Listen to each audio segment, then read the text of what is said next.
Gadis penjual koran diminta jadi OB. 5 hari kemudian aksinya bikin CEO terkesima. Mentari pagi di Jakarta bukanlah cahaya yang lembut, melainkan serbuan sinar emas yang harus berjuang menembus selimut polusi dan gedung-gedung pencakar langit. Di persimpangan Jalan Merdeka dan Sudirman yang selalu sibuk, di mana kekayaan beradu cepat dengan perjuangan, berdirilah Intan, gadis 19 tahun dengan mata secerah kristal dan semangat setebal baja. Ia mengenakan kaos polos yang sudah agak pudar dan celana bahan yang selalu rapi, jauh dari glamornya ibu kota, namun jauh lebih dekat dengan ketulusan yang langka. Intan bukanlah tipe gadis yang mudah menyerah pada nasib. Setelah kepergian kedua orang tuanya saat ia remaja, ia memilih untuk tidak membebani panti asuhan tempat ia dibesarkan. Ia mencari nafkah dengan menjual koran. Setiap lembar berita yang ia sodorkan ke jendela mobil mewah adalah salam perjuangannya. Ia tahu setiap lembar koran yang laku berarti satu langkah lebih dekat menuju mimpinya, bangku kuliah. Mimpinya itu adalah kompas yang selalu menuntunnya, menjaganya agar tetap tegak di tengah kerasnya jalanan. Pagi itu, udara terasa lebih lengket dari biasanya. Intan bergerak lincah di antara mobil-mobil yang berhenti karena lampu merah. "Koran, Tuan. Berita hangat pagi ini," serunya dengan suara yang renyah. Senyumnya mampu menetralkan sedikit penat di wajah para komuter. Tepat di depannya, berhenti sebuah sedan hitam mewah, Mercedes-Benz S-Class, dengan kaca gelap yang mencerminkan ketertutupan pemiliknya. Di kursi belakang duduklah Pak Eka, 29 tahun, CEO Eka Utama Group, perusahaan konglomerat yang bergerak di bidang teknologi dan pembangunan. Pak Eka adalah raja di kerajaannya, seorang pria muda yang berhasil mencapai puncak karir dengan kecepatan yang mencengangkan, namun dibayar dengan kedinginan yang membeku. Wajahnya selalu datar, terbiasa menghadapi intrik bisnis, membuatnya tampak terisolasi di balik setelan jas mahal. Pak Eka saat itu sedang dilanda ketegangan luar biasa. Proyek Zeta, proyek rahasia yang menjadi masa depan perusahaannya, sedang mengalami kebocoran data. Ia baru saja kembali dari pertemuan darurat yang menyita seluruh energinya. Tangannya meremas dokumen tebal yang ada di pangkuannya. Di sela-sela konsentrasinya yang terkoyak, ia berusaha mencari telepon genggamnya, menyebabkan gerakan kecil yang tak sengaja membuat selembar kertas berharga terjun bebas keluar dari saku jasnya, melayang pelan ke aspal. Kertas itu adalah print-out laporan keuangan mini yang sangat sensitif, bukti transaksi yang seharusnya tidak dilihat siapapun. Intan, yang kebetulan berada di samping mobil itu, melihat jelas insiden tersebut. Tanpa ragu, instingnya bergerak. Bukan karena melihat nilainya, tetapi karena ia tahu, bagi pria serapi dan seserius itu, kehilangan selembar kertas pasti berarti sesuatu yang penting. Ia tidak peduli klakson mulai berbunyi dari belakang. Ia bergerak cepat. Dengan kelincahan seorang penari di tengah panggung jalanan, Intan membungkuk dan mengambil kertas itu. Ia mengetuk pelan kaca mobil Pak Eka, membuat pria di dalam mobil itu sedikit terlonjak kaget. Kaca hitam itu perlahan turun, memperlihatkan wajah Pak Eka yang tampan, namun dihiasi alis berkerut dan tatapan tajam yang menusuk. "Ada apa?" "Cepatlah, lampunya sudah hijau," ujar Pak Eka dingin. Nadanya menunjukkan ia tidak punya waktu untuk hal remeh-temeh. Intan menyodorkan kertas itu dengan kedua tangan. Tangannya sedikit kotor karena bekas koran, tetapi gerakannya sangat sopan. "Permisi, Tuan. Ini milik Anda." "Jatuh dari saku Anda," kata Intan. Suaranya sedikit terengah, namun nada bicaranya sangat jelas dan tulus. Ia sama sekali tidak mencoba melihat isi kertas itu. Pak Eka terkejut. Ia baru menyadari ia kehilangan kertas itu. Ini adalah dokumen yang ia cari. Ia memandangi kertas itu, lalu beralih menatap Intan. Matanya yang beku tiba-tiba menangkap sebuah anomali. Di tengah lalu lintas yang berlumuran nafsu material, ada seorang gadis penjual koran yang tidak memanfaatkan kesempatan. Intan bisa saja memerasnya, atau setidaknya meminta imbalan besar. Tapi dia hanya berdiri di sana, tanpa pamrih. "Kau tidak membacanya?" tanya Pak Eka. Suaranya kini sedikit lebih lunak, penuh selidik. Intan menggeleng. "Tidak, Tuan. Itu bukan hak saya. Saya hanya mengembalikan apa yang bukan milik saya." Intan tersenyum tipis. Senyum yang menghangatkan atmosfer tegang di antara mereka. Pak Eka mengambil kertas itu. Hatinya merasakan sesuatu yang asing. Sebuah kilasan memori yang samar dan menyakitkan menyentuh dinding hatinya yang keras. mengingatkannya pada sesuatu yang telah lama hilang. Ia menatap Intan lama, mengabaikan klakson yang semakin keras memintanya jalan. "Berapa usiamu?" tanya Pak Eka tiba-tiba. Pertanyaannya melompat dari konteks sebelumnya. 19, Tuan, jawab Intan, sedikit bingung. Pak Eka mengamati penampilan sederhana Intan dan koran-koran di tangannya. Ia melihat potensi yang tersembunyi, sebuah permata kejujuran yang langka di tengah lumpur. Pak Eka adalah seorang CEO yang sangat mengandalkan intuisi, dan saat itu, intuisinya berteriak, "Kau mau bekerja denganku?" Intan terbelalak. "Bekerja? Maksud Tuan, apa?" "Di kantorku, sebagai office girl. Mulai besok, kau tidak perlu menjual koran lagi," ujar Pak Eka. Permintaan itu aneh, tiba-tiba, dan diucapkan tanpa basa-basi, ciri khas Pak Eka. Intan terdiam sesaat. Ia memikirkan tumpukan tagihan yang harus ia bayar dan mimpi kuliah yang terasa jauh. Saya hanya lulusan SMA, Tuan. Saya tidak punya pengalaman kantor. Aku tidak butuh ijazah atau pengalaman. Aku butuh kejujuran. Dan aku melihatnya di matamu." Pak Eka memotong cepat. "Gajimu akan jauh lebih besar dari menjual 1000 koran." Lampu lalu lintas kembali menguning. Pak Eka tidak punya waktu lagi. "Ambil ini," katanya, menyerahkan kartu nama kantornya. "Temui sekretarisku besok pagi jam 8 di kantor Eka Utama Group. Aku tidak menerima penolakan." Tanpa menunggu jawaban Intan, Pak Eka menutup kaca mobilnya dan mobil mewahnya melaju kencang, meninggalkan Intan yang masih memegang kartu nama mengkilap itu. Gadis itu berdiri di tengah jalan, koran-korannya terasa ringan, sementara di tangannya ada tiket emas menuju dunia yang sama sekali baru. Ia menatap gedung tinggi Eka Utama Group yang menjulang di kejauhan, merenungkan nasib yang terasa seperti lemparan dadu tak terduga. Keputusannya bulat. Intan akan pergi. Ia akan memasuki sarang singa itu, membawa satu-satunya harta berharganya, kejujuran. Pertemuan tak terduga di persimpangan itu adalah pintu gerbang menuju konflik yang tak pernah ia duga, yang nantinya akan melibatkan nasib perusahaan besar dan mengungkap rahasia yang terpendam di masa lalunya sendiri. Intan tahu, ini bukan hanya tentang pekerjaan. Ini adalah awal dari sebuah takdir yang telah dianyam jauh sebelum ia lahir. Pagi itu, Intan berdiri di depan gedung menjulang, Eka Utama Group. Kartu nama yang diberikan Pak Eka terasa dingin di telapak tangannya. Kontras dengan panasnya aspal tempat ia biasa mencari nafkah. Kemegahan lobi yang didominasi marmer putih dan kaca bening terasa seperti tirai yang memisahkan dunianya, dunia koran dan keringat, dengan dunia elit ini. Langkah Intan sedikit ragu. Kakinya seolah berat menginjak karpet tebal yang terasa lebih lembut dari tempat tidurnya. Namun, memikirkan janji untuk bisa melanjutkan kuliah, keraguan itu ia ubah menjadi keberanian. "Saya Intan, ada janji dengan sekretaris Bapak Eka," ucapnya pada resepsionis dengan suara yang sedikit bergetar, namun ia berusaha keras terdengar tegas. Tak lama kemudian, seorang wanita muda dengan seragam elegan menghampirinya. "Mari, Intan. Saya sekretaris Pak Eka." "Beliau sudah menunggu," katanya singkat, tanpa basa-basi.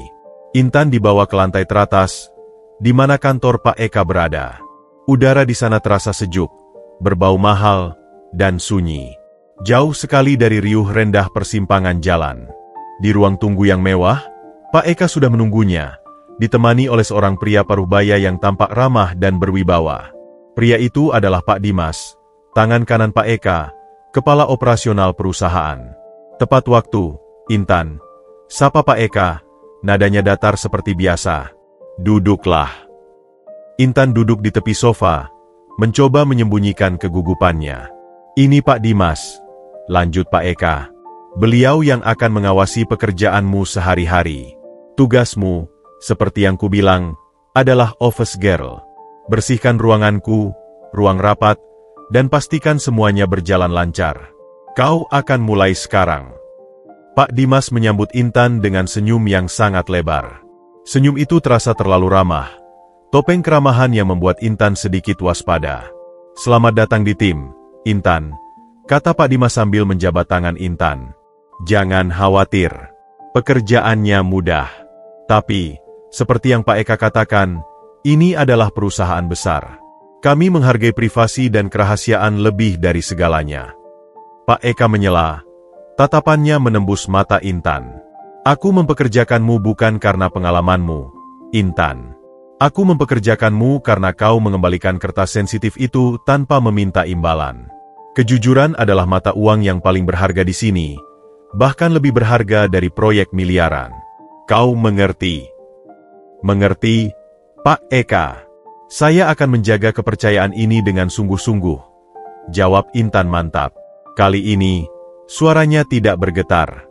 Pak Dimas kemudian mengambil alih, seolah-olah ingin cepat-cepat mengurus Intan. Bagus. Sekarang, mari kuantar kau berkeliling. Ruangan Pak Eka adalah area utama tanggung jawabmu. Kunci utamanya adalah pengawasan ketat. Jelas Pak Dimas sambil memimpin Intan menuju lorong kantor.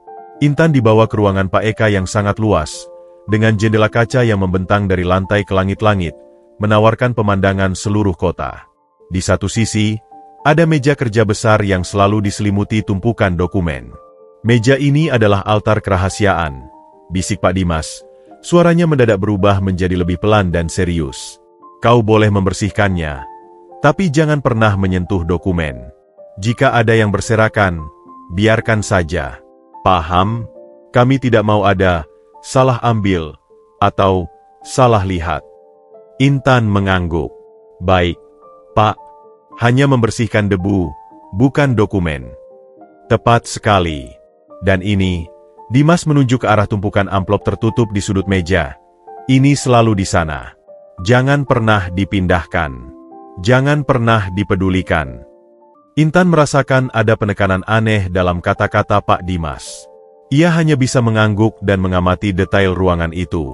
Ada getaran ketidaknyamanan yang samar di antara senyum Dimas dan mata Pak Eka yang selalu mengawasi dari jauh.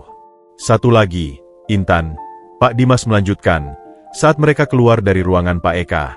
Di kantor ini, kau lihat dan dengar banyak hal. Kau akan dengar nama-nama proyek, nama-nama orang penting, dan angka-angka besar. Anggap saja kau tuli dan buta terhadap hal-hal itu. Tugasmu hanya membersihkan. Jika kau mendengar sesuatu, lupakan. Paham? Intan menatap mata Pak Dimas, yang kini tampak dingin, tidak seramah senyumnya tadi. Saya mengerti, Pak Dimas. Saya di sini untuk bekerja, bukan untuk ikut campur urusan perusahaan. Bagus, kata Dimas, senyumnya kembali. Aku suka gadis yang tahu diri. Nah, sekarang ambil seragammu dan peralatanmu. Kita mulai. Intan menerima seragam OB-nya. Sebuah seragam yang bersih, rapi, dan terasa jauh lebih terhormat daripada kaos kumalnya. Ia menghabiskan sisa hari itu dengan membersihkan dan mengamati. Meskipun Intan berusaha keras untuk tidak terlibat, ia tidak bisa mengabaikan bisikan kecil di lorong kantor. Para staf lain, terutama yang berpangkat tinggi, menatapnya dengan pandangan meremehkan. Gadis penjual koran itu? Kenapa Pak Eka merekrutnya? Terdengar bisikan itu seperti dengungan lebah yang mengganggu.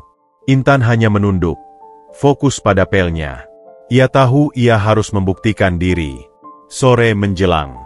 Pak Eka memanggil Intan ke ruangannya. Ia sedang berdiri di depan jendela besar, seolah seluruh kota adalah catur miliknya. Bagaimana hari pertamamu? Tanya Pak Eka tanpa menoleh. Lumayan lancar, Pak. Semua sudah saya bersihkan, jawab Intan. Pak Eka akhirnya berbalik.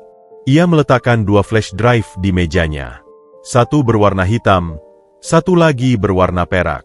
Intan, katanya, suaranya kini terdengar sangat serius, seolah sedang melakukan uji coba. Bisa kau ambilkan flash drive yang berwarna hitam itu? Ambilkan untukku. Intan bergerak, namun tiba-tiba Pak Eka mengangkat tangannya, seolah tak sengaja, menjatuhkan kedua flash drive itu ke lantai, tepat di bawah meja. Aduh, maaf, agak licin, kata Pak Eka, tapi matanya mengunci Intan, mengamati setiap gerakannya. Ini adalah ujian yang sangat jelas. Intan berlutut, merangkak di bawah meja.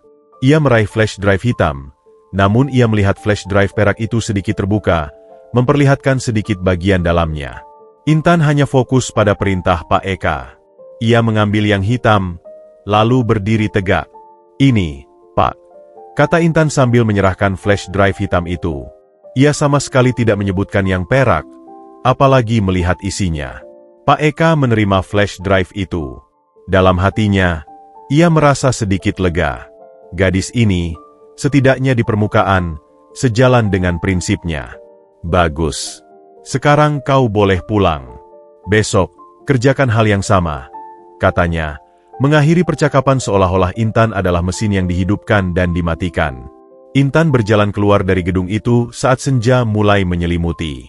Ia tidak lagi pulang membawa tumpukan koran, melainkan membawa seragam OB yang bersih dan rasa lelah yang berbeda.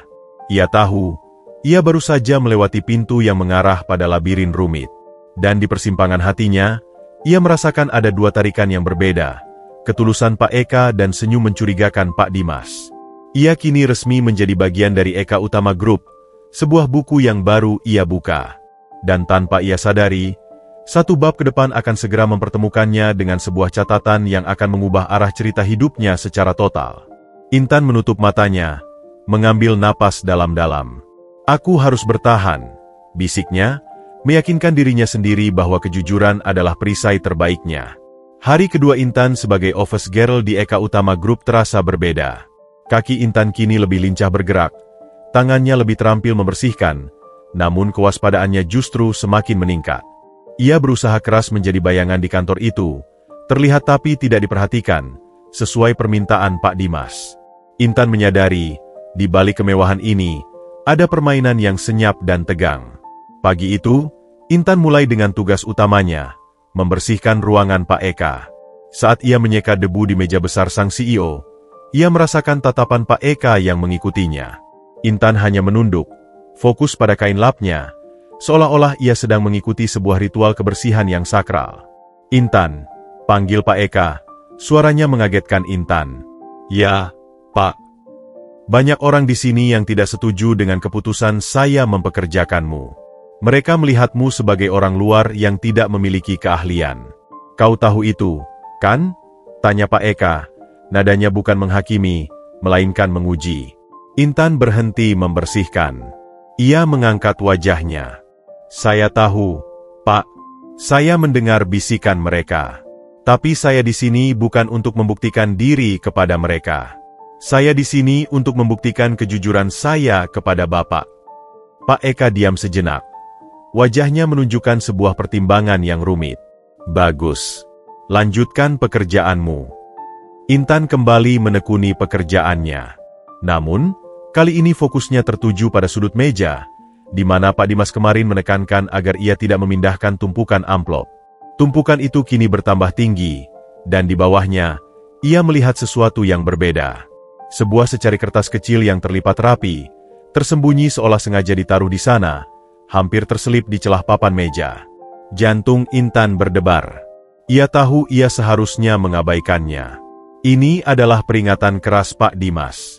Tetapi, rasa penasaran yang dibalut oleh insting pemburu kebenaran, yang diwariskan dari didikan ayahnya, kini memberontak. Ia pura-pura menjatuhkan lapnya. Saat ia membungkuk untuk mengambil lap, dengan gerakan cepat ia mengambil secari kertas itu dan menyembunyikannya di telapak tangan. Ia menyelesaikan pekerjaannya dengan tenang, pamit pada Pak Eka, dan bergegas keluar menuju kamar mandi yang sepi. Di sana, ia membuka lipatan kertas itu. Itu adalah tulisan tangan yang terkesan tergesa-gesa, namun jelas terbaca. Akses server 1921681 10 jam 2 pagi. Hanya 3 baris. Namun bagi Intan, itu adalah peta harta karun yang gelap. Akses server? Ini jelas bukan catatan belanja atau janji makan siang. Ini adalah bahasa perusahaan, dan jamnya pukul 2 pagi, menunjukkan bahwa ini adalah kegiatan rahasia. Intan menggenggam erat kertas itu. Ia merasakan dilema yang luar biasa. Ia adalah OB, orang yang seharusnya tuli dan buta. Tapi ia kini memegang kunci menuju rahasia. Siang harinya, Intan berkeliling mengantarkan minuman. Ia melihat Pak Dimas sedang berbicara dengan seseorang di telepon. Suaranya pelan, matanya melihat ke sekeliling, seolah takut ada yang mendengar. Ya, aku sudah siapkan alibi terbaik. Jangan khawatir, Eka tidak akan pernah curiga. Dia hanya terlalu fokus pada proyek Zetanya itu, bisik Dimas. Kemudian, Dimas melihat Intan yang sedang berjalan. Senyumnya langsung kembali merekah, menutupi ekspresi tegangnya tadi. "Oh, Intan. Kebetulan sekali," sapa Pak Dimas, suaranya keras, seolah ingin menunjukkan bahwa ia tidak menyembunyikan apapun. "Tolong tambahkan es batu di minuman Pak Eka ya. Dia sangat menyukai es batu hari ini." "Baik, Pak Dimas," jawab Intan, wajahnya datar, meskipun batinnya sedang berperang. Intan menyadari, Dimas sedang mengujinya, memastikan bahwa ia hanyalah seorang OB yang tidak mendengar apa-apa. Saat Intan kembali ke pantry, ia mengeluarkan catatan itu lagi. 192168110. Ia mencocokkannya dengan percakapan Dimas. Proyek Zeta.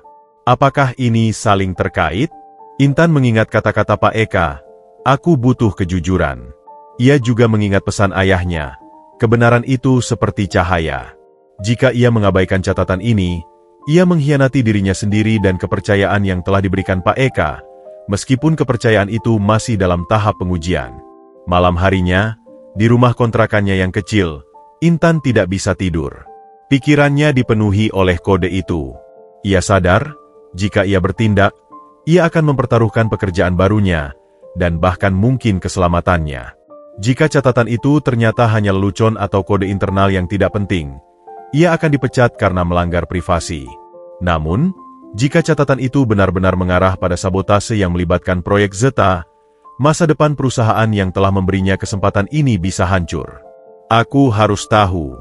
Aku harus lihat apa artinya," bisik Intan pada dirinya sendiri, didorong oleh sebuah keyakinan yang naif namun murni. Ia memutuskan, ia akan kembali ke kantor malam itu. Bukan untuk ikut campur urusan bisnis, tetapi untuk memastikan bahwa tuan yang telah memberinya harapan tidak dikhianati. Intan mengambil ponsel lamanya, sebuah benda usang yang hanya bisa digunakan untuk telepon dan mengambil foto berkualitas rendah, dan memasukkannya ke dalam tas kecil. Ponsel itu mungkin adalah satu-satunya saksi bisu yang bisa ia andalkan. Ia tahu, langkah yang ia ambil ini adalah jalan setapak berbahaya yang mungkin tidak akan bisa ia putar balik. Esok adalah hari ketiga kerjanya. Hari itu akan menentukan apakah ia tetap menjadi OB yang polos, atau kunci pembuka konspirasi yang mengerikan. Ia memejamkan mata, memantapkan hati. Baginya, kejujuran adalah komitmen, bukan sekadar janji lisan. Dan komitmen itu kini memanggilnya kembali ke gedung pencakar langit itu, jauh melewati jam kerjanya. Pukul 1.30 dini hari. Jalanan kota telah kehilangan keganasannya, digantikan oleh keheningan malam yang terasa dingin dan menakutkan. Intan berdiri di seberang jalan dari gedung Eka Utama Group. Gedung pencakar langit itu tampak seperti raksasa yang sedang tertidur, hanya menyisakan beberapa lampu yang menyala di lantai atas, termasuk di lantai eksekutif tempat ia bekerja. Napas Intan berembus tipis, menciptakan kabut sesaat di udara malam. Ia mengenakan jaket biasa untuk menyamarkan seragam OB-nya. Keputusannya untuk kembali ke kantor didorong oleh desakan nurani yang tak bisa ia abaikan. Catatan rahasia itu terus menghantui pikirannya. "Ini gila, Intan," bisik hatinya. "Kau mempertaruhkan segalanya." Tapi ia memegang erat ponsel butut di saku jaketnya. Bukti kecil yang ia kumpulkan adalah pemantik semangatnya. Ia berhasil masuk ke lobi. Keamanan malam itu tidak terlalu ketat. Penjaga hanya melihatnya sekilas saat ia beralasan ada barang pribadi yang tertinggal di loker. Dengan hati-hati, Intan menaiki lift menuju lantai eksekutif. Setiap lantai yang dilewati terasa seperti hitungan mundur menuju bahaya. Ketika pintu lift terbuka, Intan disambut oleh lorong yang gelap dan sunyi, hanya diterangi oleh lampu darurat yang remang-remang. Suara langkah kakinya di lantai marmer terasa begitu keras, seolah-olah ia sedang berjalan di atas drum besar. Intan berjalan menuju ruang kantor Pak Eka, lalu berbelok menuju ruangan Pak Dimas yang letaknya bersebelahan. Sesuai dugaannya, dari celah pintu ruang Pak Dimas, terpancar cahaya biru monitor yang samar. Cahaya pengkhianatan, pikir Intan. Ia mendekati pintu. Tangannya gemetar saat memutar kenop perlahan. Pintu tidak terkunci. Intan menyelinap masuk. Ruangan itu kosong.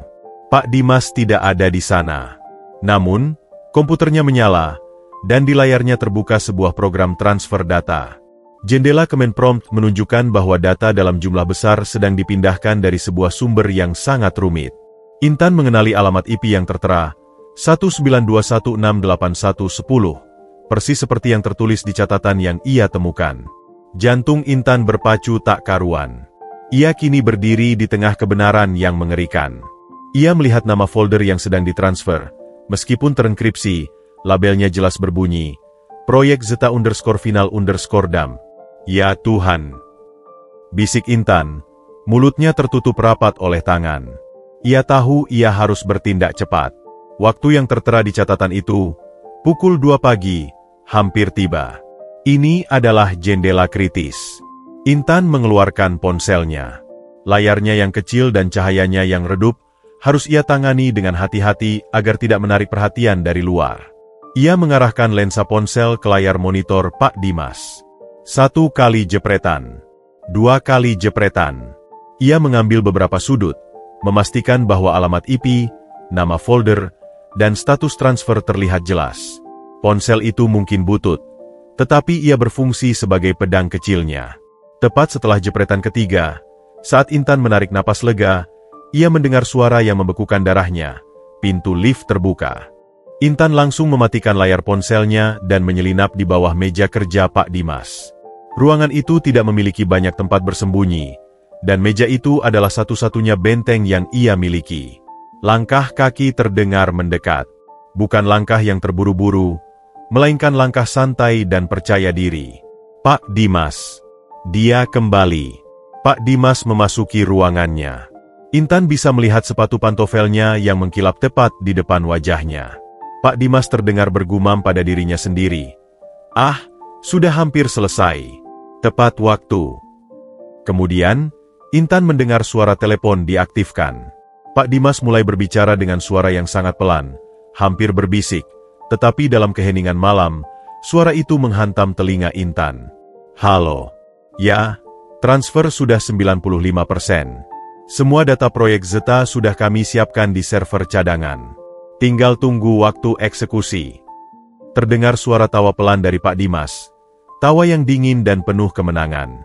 Tentu saja, besok pagi Eka akan bangun dan menyadari bahwa perusahaannya berdarah di bagian vitalnya. Dia terlalu percaya diri dengan sistem keamanannya. Dia bodoh. Dia bahkan mempekerjakan gadis polos penjual koran sebagai OB, seolah-olah dia bisa melihat kejujuran di tengah kebusukan ini. Kata-kata Pak Dimas menusuk hati Intan. Ia disebut polos, bodoh, dan hanya alat. Tapi ia juga menyadari bahwa ia telah mendengar pengakuan yang sangat jelas. Dimas adalah dalang di balik kebocoran data proyek Zeta. Ya, benar, Dimas melanjutkan. Begitu transfer selesai, aku akan membuat laporan palsu bahwa server kita diserang hacker dari luar. Tidak akan ada yang tahu. Rencana kita sempurna. Intan tahu ia tidak bisa berlama-lama di sana. Ia harus pergi, membawa bukti ini. Sebelum Dimas sempat menutup telepon, Intan mengambil tindakan cerdik. Tangannya menyentuh tumpukan map yang ada di rak bawah meja Dimas. Dengan sengaja, ia menyenggolnya sedikit hingga tumpukan itu jatuh ke lantai dengan suara berdebam yang cukup keras. Pak Dimas terkejut. Apa itu? Ada apa? Serunya ke telepon, lalu memutus sambungan. Ia berjalan menuju rak yang letaknya membelakangi Intan, mengecek tumpukan map yang jatuh. Hanya map sialan ini, gerutunya. Aku harus segera menutup sesi transfer ini. Itu adalah celah waktu emas yang Intan butuhkan. Dengan sigap, Intan merangkak keluar dari bawah meja, bergerak seperti siluman menuju pintu. Ia berhasil keluar dari ruangan Dimas tanpa menimbulkan suara. Ia berlari pelan menuju lift darurat, jantungnya berdebar kencang, takut Dimas akan menyadari dan mengejarnya. Di dalam lift, Intan bersandar ke dinding, mencoba mengatur napasnya yang tercekat. Tangannya menggenggam ponsel itu erat-erat, saksi bisu dari aksi rahasia di tengah malam. Ia telah mendapatkan bukti, tetapi kini ia menghadapi tantangan yang jauh lebih besar. Bagaimana cara menyerahkan bukti ini kepada Pak Eka, tanpa membuat Dimas menyadari bahwa ia telah dikhianati oleh seorang office girl yang dianggapnya polos? Intan meninggalkan gedung itu dengan perasaan campur aduk. Ia telah melanggar semua aturan yang diberikan Pak Dimas, tetapi ia melakukannya demi kejujuran yang diyakininya. Ia kini telah menjadi bidak yang tak terduga dalam permainan catur besar ini, membawa rahasia yang bisa mengguncang seluruh Eka Utama Group. Pagi hari, ia harus kembali menghadapi Pak Dimas dengan senyum yang dipaksakan, seolah-olah ia tidak pernah menjadi penyelinap di kegelapan malam. Intan berhasil keluar dari gedung Eka Utama Group tanpa menarik perhatian lebih jauh dari penjaga keamanan malam. Di bawah langit yang masih gelap, ia berjalan cepat menjauhi gedung itu. Jantungnya masih berdebar kencang seolah-olah baru saja menyelesaikan lari maraton. Meskipun ia membawa bukti yang memberatkan Pak Dimas, keberhasilannya terasa seperti bunga yang tumbuh di tengah tebing, indah tapi penuh risiko. Sepanjang perjalanan pulang, Intan terus memeriksa ponsel bututnya. 3 jepretan layar monitor Dimas, lengkap dengan alamat IP dan nama folder sensitif proyek Zeta, adalah senjata rahasianya. Ia menghapus semua jejak digital di ponselnya, kecuali 3 foto itu, dan menyembunyikan ponsel itu di tempat yang paling aman di kontrakannya yang sederhana. Ia tahu, mulai hari itu, ia harus memainkan peran sebagai OB yang polos dan tidak tahu apa-apa dengan sempurna. Keesokan harinya, hari ketiga Intan bekerja, suasana di lantai eksekutif terasa aneh. Ada ketegangan yang menggantung di udara, seperti listrik statis sebelum badai. Staf IT mondar-mandir dengan wajah tegang. Intan mendengar samar-samar mereka membicarakan anomali pada server utama. Saat Intan membersihkan ruang pantry, Pak Dimas muncul. Wajahnya terlihat sedikit lelah, namun senyumnya lebih lebar dari biasanya, sebuah topeng yang dipoles sempurna. "Selamat pagi, Intan. Semangat sekali, ya?" Sapa Pak Dimas, suaranya ceria, kontras dengan kepanikan di lorong IT. "Pagi, Pak Dimas." "Tentu saja, Pak," jawab Intan, mencoba memastikan suaranya terdengar normal dan tidak ada getaran ketakutan.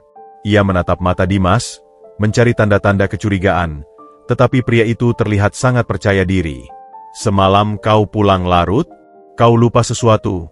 tanya Dimas santai, nadanya seolah hanya basa-basi, namun tusukan pertanyaan itu membuat Intan hampir tersedak. Intan pura-pura berpikir keras, memainkan perannya. "Ah, iya, Pak. Saya lupa cardigan saya di loker, karena saya kedinginan saat pulang. Saya ambil sebentar sebelum benar-benar pulang." Dimas tertawa kecil. "Dasar gadis ini. Kau harus lebih hati-hati, Intan. Barang kantor itu sensitif. Jangan sampai kau bolak-balik karena hal sepele. Kau mengerti?" "Mengerti, Pak. Maafkan saya," ujar Intan, menundukkan kepala. Ia merasa Dimas tidak mencurigai dirinya. Pak Dimas hanya mengira Intan adalah bidak kecil yang tidak penting. Keberhasilannya bersembunyi di balik pintu darurat semalam adalah kemenangan kecil yang menyelamatkan Intan dari kecurigaan. Intan melanjutkan tugasnya membersihkan ruangan Pak Eka. Pak Eka sudah ada di mejanya. Wajahnya tampak dirundung masalah. Ia sedang berbicara dengan seseorang di telepon dengan nada yang sangat serius. "Ya, server utama menunjukkan ada transfer data keluar dalam jumlah besar, tapi anehnya, sistem keamanan tidak mencatat adanya pelanggaran dari luar. Ini sangat terstruktur. Hanya orang dalam yang tahu titik lemahnya," ujar Pak Eka. Intan, sambil menyeka vas bunga, mendengarkan. Ia tahu siapa orang dalam yang dimaksud Pak Eka. Pak Eka menutup telepon, menghela napas panjang. Ia menatap Intan yang sedang bekerja di sudut ruangan. Intan kini harus menjalankan misinya yang sebenarnya. Bagaimana menyerahkan bukti tanpa Dimas menyadarinya. "Intan," panggil Pak Eka, nadanya lelah. "Bisakah kau buatkan kopi? Espresso tanpa gula. Aku butuh dorongan hari ini." "Tentu, Pak," jawab Intan. Ini adalah kesempatannya. Saat Intan kembali dengan kopi Pak Eka, ia melihat ada sebuah koran yang baru saja ia susun di atas meja. Ini adalah ide yang ia pikirkan semalam, menggunakan kedok koran untuk menyembunyikan ponselnya. Dengan berani, saat meletakkan cangkir kopi, Intan meletakkan ponselnya yang ringkih di antara lipatan koran yang paling atas, tersembunyi namun mudah dijangkau. "Pak Eka, maaf. Tadi saya terburu-buru. Sepertinya saya lupa memindahkan ponsel saya dari saku dan ikut terselip di koran-koran ini," ucap Intan, suaranya pelan dan sedikit cemas, seolah-olah ia membuat kesalahan bodoh. Pak Eka mengalihkan pandangan dari dokumennya ke ponsel butut itu. Ia menatap Intan dengan tatapan tajam, menguliti kejujuran di matanya. "Kau ceroboh sekali, Intan," katanya, nadanya datar. Ia meraih ponsel itu. "Bukan tertinggal, Pak," ujar Intan. Ia tahu ini adalah momen klimaks dari aksinya. "Ada sesuatu yang ingin saya tunjukkan. Tapi saya takut bicara. Saya khawatir ada yang mendengar." Pak Eka terdiam. Kalimat Intan yang penuh makna itu tidak terdengar seperti ucapan seorang OB yang takut dimarahi, melainkan peringatan dari seseorang yang tahu bahaya. Pak Eka teringat bagaimana Intan berani mengembalikan laporan keuangannya. Ia merasakan sambungan kepercayaan yang tidak biasa dengan gadis di depannya ini. Tanpa berkata apa-apa lagi, Pak Eka membuka galeri ponsel itu. Ia melihat foto-foto layar monitor yang redup, foto yang memperlihatkan kode-kode IT, alamat IP yang familiar, dan label proyek Zeta_final_dump. Wajah Pak Eka yang tadinya tegang kini berubah menjadi marah yang terkendali. Matanya melebar, urat di lehernya menonjol. Foto itu adalah kepingan puzzle yang hilang. Ia segera mencocokkan alamat IP itu dengan catatan internalnya. Cocok. 192168110 adalah alamat server cadangan Dimas yang seharusnya hanya digunakan untuk backup internal. Apa maksud semua ini, Intan?" desis Pak Eka. Suaranya sangat pelan, namun mengandung ancaman besar. Intan mengambil napas dalam-dalam. "Saya melihat dan mendengar semuanya, Pak." Tengah malam, di ruangan Pak Dimas, dia sedang mentransfer data proyek Zeta. Saya mendengar dia bicara di telepon, merencanakan alibi untuk menuduh hacker luar. Intan menceritakan apa yang ia dengar di balik pintu darurat semalam, termasuk bagaimana Dimas menganggap Eka bodoh. Pak Eka kini mengerti. Transfer data yang terstruktur tanpa meninggalkan jejak hacker luar, kecurigaan internal yang ia rasakan belakangan ini, dan kini diperkuat oleh bukti dari seorang OB yang seharusnya tuli dan buta. Intan bukanlah OB biasa. Ia adalah malaikat pelindung yang dikirim takdir. Dimas. Pak Eka meremas ponsel Intan hingga Intan takut ponsel itu akan rusak. Beraninya dia. "Saya tahu risiko saya, Pak. Tapi saya percaya Bapak. Dan saya tidak ingin perusahaan yang memberi saya kesempatan ini hancur karena pengkhianatan," kata Intan tulus. Pak Eka menatap Intan dengan pandangan yang berbeda. Itu bukan lagi tatapan CEO ke pegawai, melainkan tatapan sekutu yang baru ditemukan. Gadis penjual koran ini, hanya dalam 5 hari kerjanya, telah menyelamatkan masa depan Eka Utama Group. Aksi Intan yang tidak terduga, didasari oleh prinsip yang kuat, telah membuat CEO yang dingin itu terkesima. "Terima kasih, Intan," kata Pak Eka. Suaranya penuh emosi yang tersembunyi. Ia lalu menekan tombol intercom. "Panggil Dimas ke ruangan saya. Sekarang juga." Intan tahu, perang telah dimulai. Dan ia kini berada di garis depan. Keheningan di ruangan Pak Eka terasa lebih berat daripada beban ribuan koran yang pernah Intan bawa. Hanya suara pendingin ruangan dan detak jantung Intan yang terdengar. Pak Eka berdiri di samping mejanya, memegang ponsel butut Intan di satu tangan dan dokumen proyek Zeta di tangan lainnya. Kemarahan di wajahnya adalah api yang siap membakar, namun ia menahannya dengan disiplin seorang pemimpin. Intan berdiri tegak, siap menghadapi badai. Ia telah menyampaikan kebenaran, dan kini ia siap menanggung konsekuensinya, apapun itu. Terdengar ketukan pelan di pintu. "Masuk," perintah Pak Eka dengan suara yang tegas dan nyaris tanpa emosi. Pintu terbuka, dan Pak Dimas masuk dengan senyum mengembang di wajahnya. Ia tampak tenang dan santai, sama sekali tidak menyadari bahwa ia baru saja memasuki kandang singa yang disiapkan oleh seorang gadis penjual koran. "Anda memanggil saya, Pak Eka?" tanya Dimas, mendekat ke meja. Ia melirik Intan, memberikan tatapan sekilas yang menganggap Intan hanya bagian dari furnitur kantor. "Ya, Dimas. Aku ingin kau lihat ini," kata Pak Eka, meletakkan ponsel Intan di atas meja, di samping secari kertas yang ternyata adalah hasil printout alamat IP yang Intan temukan, 192168110. Dimas menatap ponsel dan kertas itu, kerutan samar mulai muncul di dahinya. Topeng keramahannya sedikit bergeser. "Apa ini, Pak Eka? Ponsel usang siapa ini?" tanya Dimas, mencoba bersikap bingung. Pak Eka tidak menjawab pertanyaan itu. Tatapannya kini berubah menjadi pedang yang tajam. Dimas, kau tahu persis apa ini. Aku ingin kau jujur. Apa kau tahu soal server cadangan dengan alamat IP ini? Dimas tertawa, tawa yang dibuat-buat dan sumbang.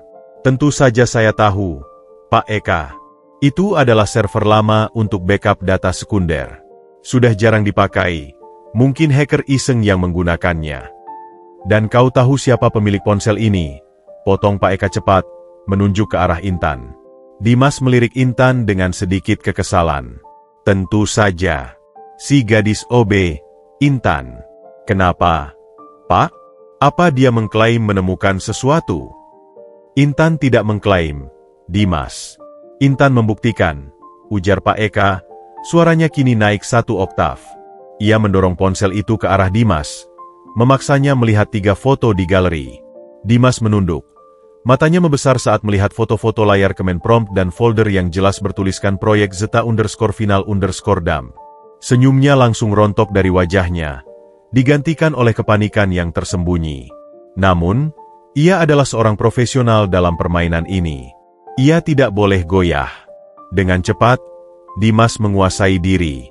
Ia mengangkat wajahnya, menyalakan mode serangan balik. Ia tidak akan membiarkan seorang OB menghancurkannya. Ini konyol, Pak Eka, seru Dimas. Nada suaranya kini berubah menjadi kemarahan yang dibuat-buat. Serangan terbaik adalah pertahanan terbaik. Ini foto yang sangat buram. Siapapun bisa memanipulasi ini. Anda percaya foto bodoh ini yang diambil oleh seorang OB yang baru bekerja 5 hari? Dimas menunjuk Intan dengan jari telunjuknya, seolah-olah Intan adalah sumber penyakit. Gadis penjual koran ini hanya mencari perhatian. Pak Eka, dia mungkin berpikir dia bisa memeras Anda, atau mungkin dia sendiri yang membuat kode-kode ini untuk mendapatkan promosi. Dia tidak punya track record di sini. Pak, saya sudah bekerja untuk Anda selama 10 tahun, membangun perusahaan ini bersama Anda. Saya melihat dan mendengar sendiri, Pak Dimas. Sela Intan pelan, suaranya tenang meskipun Dimas menyerangnya dengan keras. Saya dengar Bapak bicara di telepon semalam, tentang alibi hacker luar dan bagaimana Bapak menganggap Pak Eka bodoh karena percaya pada sistem keamanannya. Mendengar itu, Dimas menjadi semakin marah. Tutup mulutmu, gadis. Kau berbohong. Kau mencoba menyulut api antara aku dan Pak Eka. Dia pasti sudah melihat sesuatu dan mengira itu adalah peluang baginya. Tidakkah Bapak curiga, Pak Eka? Seorang OB menyelinap masuk tengah malam, mengambil foto, dan menuduh tangan kanan Anda sendiri. Dimas berbalik menghadap Pak Eka, pandangannya memohon, seolah-olah ia adalah korban fitnah kejam. Saya bersumpah, Pak Eka, saya tidak tahu apa-apa soal transfer data ini. Mungkin gadis ini bersekutu dengan hacker luar. Atau dia hanya berhalusinasi. Anda tidak bisa mempertaruhkan proyek Zeta hanya karena omongan kosong dari seorang yang baru bekerja 5 hari. Pak Eka diam. Ia menatap Dimas, lalu Intan. Intan, meski diserang dengan kata-kata tajam, tetap tenang dan tatapannya lurus. Dimas, di sisi lain, marah dan defensif, matanya bergerak-gerak liar. Pak Eka adalah CEO yang cerdas. Ia tahu mana seni berbohong dan mana kebenaran yang polos. Kejujuran Intan adalah air jernih di tengah lumpur kebohongan Dimas. Aku sudah memberimu kesempatan untuk jujur, Dimas, ujar Pak Eka. Suaranya kini sangat rendah dan berbahaya.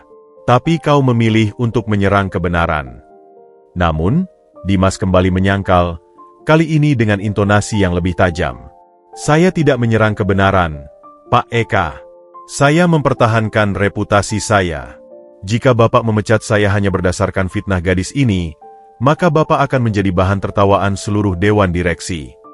Intan merasakan betapa sulitnya posisi Pak Eka. Memecat Dimas tanpa bukti keras, seperti rekaman suara atau log server yang sudah dihapus Dimas, adalah kerugian besar dan akan menciptakan kekacauan internal. Pak Eka membutuhkan waktu.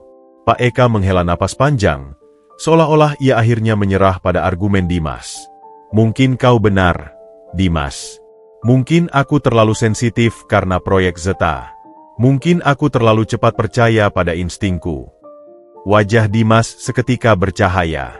Tentu saja, Pak Eka. Beri saya waktu, saya akan membuktikan server itu aman. Pak Eka menatap Intan. Intan, katanya, suaranya mendadak dingin. Maaf, tapi kau harus kupecat. Kau sudah terlalu banyak tahu, dan kau menyebabkan keributan. Aku tidak bisa mengambil risiko lagi. Intan merasakan jeda yang aneh dalam kalimat Pak Eka. Ia menatap Pak Eka, matanya memancarkan kesedihan, seolah ia mengerti. Ia mengangguk pelan. Dimas tersenyum penuh kemenangan, aura lega menyelimutinya. Itu keputusan yang bijak, Pak Eka. Gadis seperti dia memang tidak pantas ada di sini. Pak Eka mengambil sebuah amplop tebal dari laci. Ini pesangonmu, Intan. Jumlahnya berlipat ganda dari gajimu, katanya, menyerahkan amplop itu pada Intan. Saat Intan mengambil amplop itu, tangan Pak Eka menyentuh tangannya sebentar. Sambil Dimas memandang ke arah lain, Pak Eka berbisik, cepat dan pelan, pergi sekarang. Jangan pernah kembali ke gedung ini, dan jangan buang amplop ini.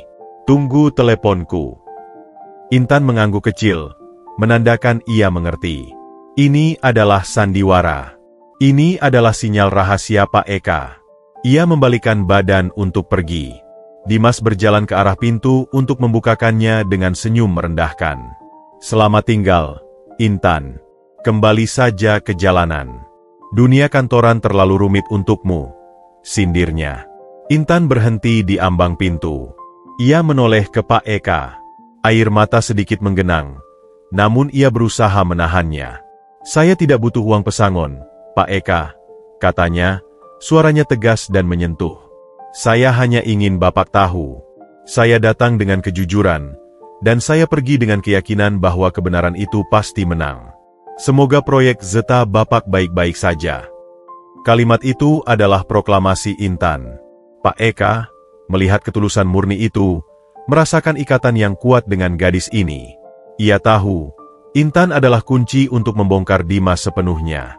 Intan melangkah keluar. Dimas kembali ke ruangan Pak Eka dengan wajah puas. Ia tidak tahu bahwa amplop pesangon tebal itu bukanlah akhir cerita Intan, melainkan babak baru yang dirancang cerdik oleh Pak Eka. Intan telah dipecat, tetapi ia baru saja menjadi agen rahasia Pak Eka. Intan melangkah keluar dari gedung Eka Utama Group dengan perasaan campur aduk. Di mata Pak Dimas dan staf lainnya, ia adalah gadis penjual koran yang naif, yang dipecat setelah membuat tuduhan palsu. Namun, di dalam amplop tebal yang ia genggam, ada jantung dari rencana rahasia Pak Eka. Intan segera menuju kontrakannya, jauh dari pandangan siapapun. Ia tahu, setiap detiknya di luar sana adalah jeda yang harus ia manfaatkan sebaik mungkin. Sesampainya di kontrakan, ia membuka amplop itu dengan hati-hati. Intan terkejut. Di dalamnya memang ada uang tunai dalam jumlah yang besar, tapi di bawah tumpukan uang itu, ada dua benda lain.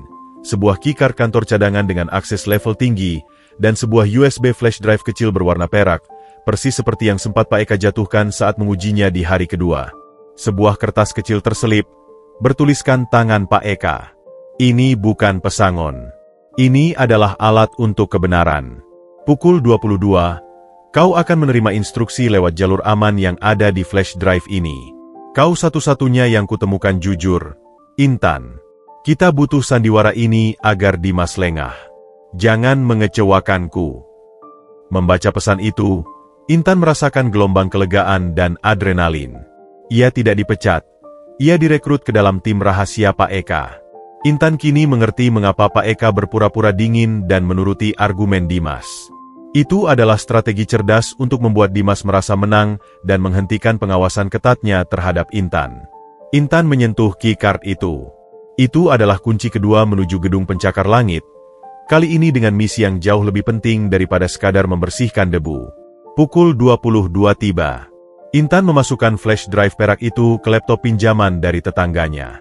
Sebuah program terenkripsi terbuka, menyajikan pesan video dari Pak Eka. Wajah Pak Eka di layar terlihat jauh lebih santai, namun matanya tetap fokus dan serius.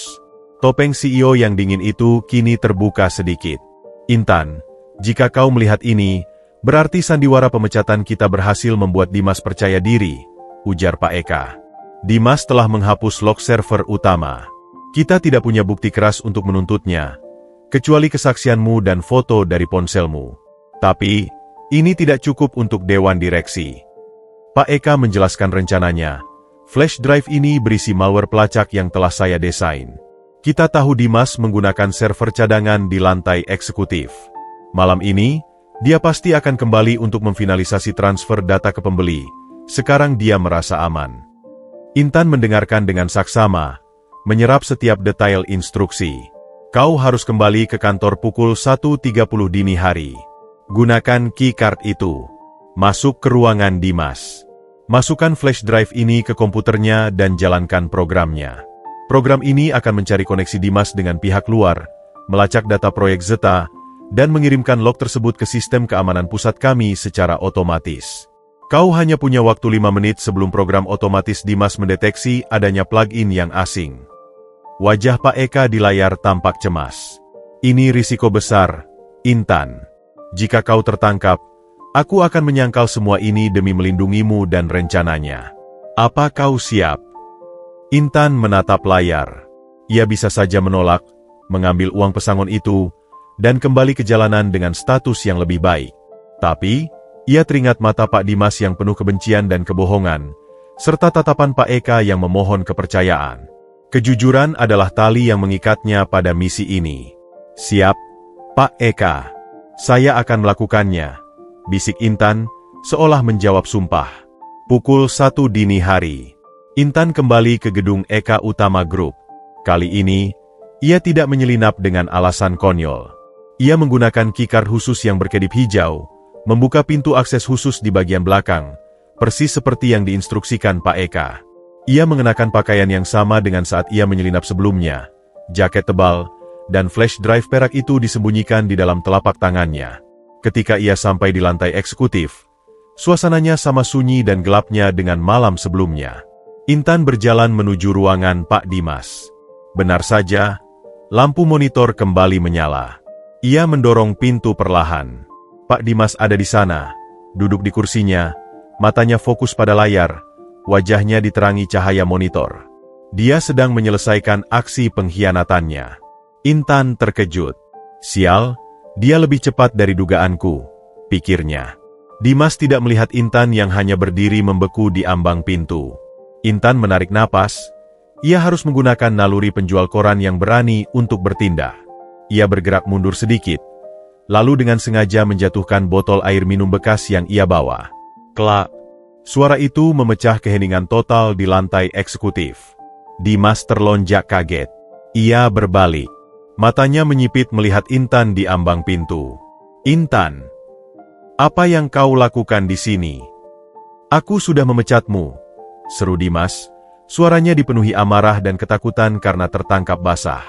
Intan pura-pura panik, memainkan perannya sebagai gadis yang ketakutan dan cemas. Maaf, Pak Dimas. Saya meninggalkan flash drive tugas kuliah saya. Saya mohon maaf. Saya benar-benar panik. Saya tidak bermaksud menyelinap. Dimas bangkit dari kursinya. Wajahnya merah. Ia tidak percaya pada alasan itu, tetapi keterkejutan Intan tampak meyakinkan. Pergi. Sekarang juga. Sebelum aku panggil keamanan dan menuntutmu atas pelanggaran properti. Dan jangan pernah kembali. Dimas berteriak. Suaranya menggema di lorong. Saat Dimas melangkah maju untuk mengusirnya, Intan mengambil kesempatan. Itu adalah jendela tipis yang harus ia manfaatkan. Dimas telah berdiri menjauhi meja komputernya. Tunggu, Pak Dimas! Teriak Intan, berpura-pura menangis dan berlari ke arah meja, tepat ke belakang kursi Dimas. Saya mohon, saya hanya ingin mengambilnya. Saat Dimas mencoba menariknya, Intan dengan kecepatan kilat memasukkan flash drive perak itu ke port USB di CPU Dimas yang tersembunyi. Hanya butuh 1 detik. Intan kemudian membiarkan Dimas menariknya mundur. Sudah. Ayo pergi. Dimas mencengkeram lengan Intan dan menariknya menuju pintu. Terima kasih, Pak. Terima kasih. Intan terus berpura-pura panik saat Dimas menyeretnya keluar ruangan dan membanting pintu. Dimas mengunci pintu dengan cepat dan menatap Intan dengan ancaman di matanya. Jika kau berani kembali lagi, aku akan pastikan kau tidak bisa melihat matahari besok. Intan berlari ke lift. Air mata palsu masih membasahi pipinya. Dimas kembali ke ruangannya, mengira ancamannya berhasil dan ia telah menyelesaikan urusan dengan gadis itu. Namun, di dalam ruangan yang kini kembali sepi, flash drive perak itu sudah bekerja. Program Pak Eka telah menyala. Sebuah jaring digital kini dilemparkan ke dalam jaringan Dimas, mencari dan merekam setiap log data proyek Zeta, merekam bukti keras pengkhianatan Dimas secara diam-diam. Intan telah mempertaruhkan segalanya dalam 5 detik yang krusial itu. Ia berhasil menjalankan strateginya. Kini, ia hanya harus menunggu ledakan yang akan terjadi setelah bom waktu yang ia tanam mulai beraksi. Intan tahu, kejujuran adalah senjata tersembunyi, dan ia baru saja menggunakannya dengan presisi. Setelah berhasil menanam perangkat pelacak di komputer Pak Dimas, Intan kembali ke kontrakannya dengan perasaan yang bercampur antara ketakutan dan kepuasan. Ia telah melangkah ke dalam jurang konflik, dan kini ia harus menunggu. Ia tahu, detik-detik berikutnya akan sangat menentukan nasib Eka Utama Group, dan nasibnya sendiri. Ia menghapus semua air mata palsunya, bersiap untuk konfrontasi yang tak terhindarkan. Pagi menjelang. Intan menerima pesan singkat di ponselnya, ponsel butut yang kini terasa seperti alat komunikasi rahasia milik mata-mata profesional. Pesan itu dari Pak Eka, semua log sudah masuk. Rencananya berhasil. Jangan hubungi aku. Datanglah ke kantor jam 10 pagi, bukan sebagai OB, tapi sebagai tamu pribadiku.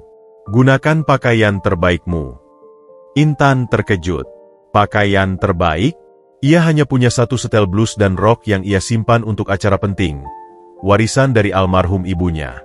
Ia merapikan diri, mencoba menghilangkan jejak gadis penjual koran yang ia lakoni, dan menggantinya dengan citra yang lebih percaya diri. Pukul 10 pagi, Intan tiba di lobi Eka Utama Group. Kali ini, ia tidak menggunakan pintu belakang. Ia masuk melalui pintu utama. Resepsionis tampak bingung melihat Intan yang seharusnya sudah dipecat, kini datang dengan pakaian rapi. Maaf, Intan. Anda tidak diperbolehkan masuk. Anda sudah dipecat, ujar resepsionis itu dengan nada kaku. Saya ada janji pribadi dengan Pak Eka, jawab Intan tenang. Tolong hubungi beliau. Beberapa saat kemudian, telepon di meja resepsionis berdering. Resepsionis itu terlihat terkejut.